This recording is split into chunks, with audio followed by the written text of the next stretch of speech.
Track 1.1, Unit 1, Listening 1. Jack! Over here! Oh, hey, Marta. How's it going? Okay. I just went to Professor Malik's office to ask about the assignment for the class I missed.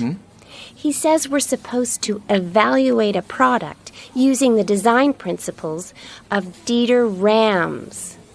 Who is he? I'm kind of behind on the reading for that class. Again? Okay. Well, he's a German industrial designer who used to work for Braun, you know, the consumer products company. Back in the 1970s, he came up with 10 principles of good design that are still being followed today.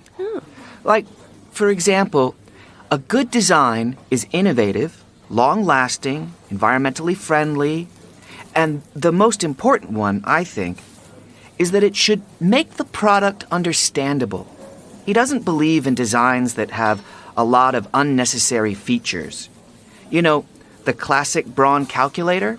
Rams designed that, and you can see the influence in the iPhone calculator today. Really? I think my dad has one of those calculators. They're ancient.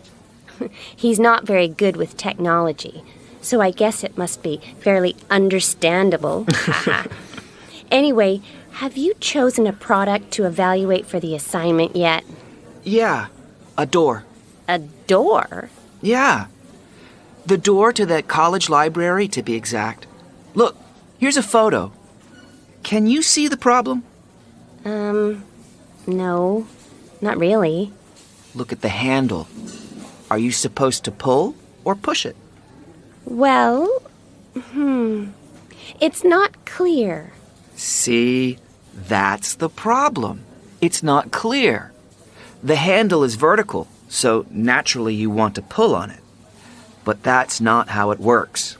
You have to push. Dieter Rams would say it's not understandable, therefore, it's a bad design. That's so interesting. I'd never have thought of that. I found out that there's actually a name for badly designed doors. They're called Norman doors, after Don Norman, who wrote a book called The Design of Everyday Things. He believes in what he calls designing for humans, which is similar to Dieter Rams' principle that products should be understandable. Norman says doors are really simple devices. We shouldn't need written instructions like pull or push to figure out what to do. It should be obvious from the design. I completely agree with him. I wish all products were designed like that. Especially electronic devices like phones or tablets. No kidding. My parents need a set of written instructions to use the TV remote.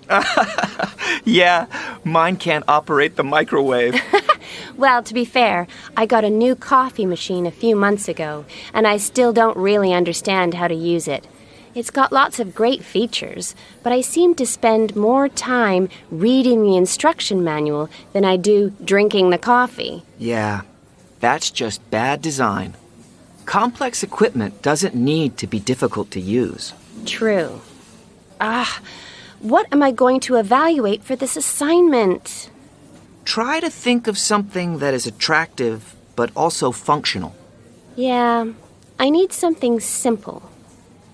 Oh, how about the glass measuring jug you use in the kitchen?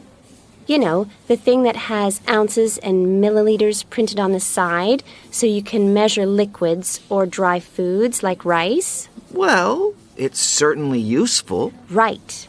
And I'm sure Rams would agree it's understandable. It's not like you need instructions to use it. True. Also, it pioneered the use of a new heat-proof glass, so you could say it was innovative at the time, and the design hasn't changed for at least 100 years. So I guess you could argue it's long-lasting too. Definitely. Well, it sounds like you found a product for the assignment. Let me know if you need any help with anything. I will do. Thanks, Jack.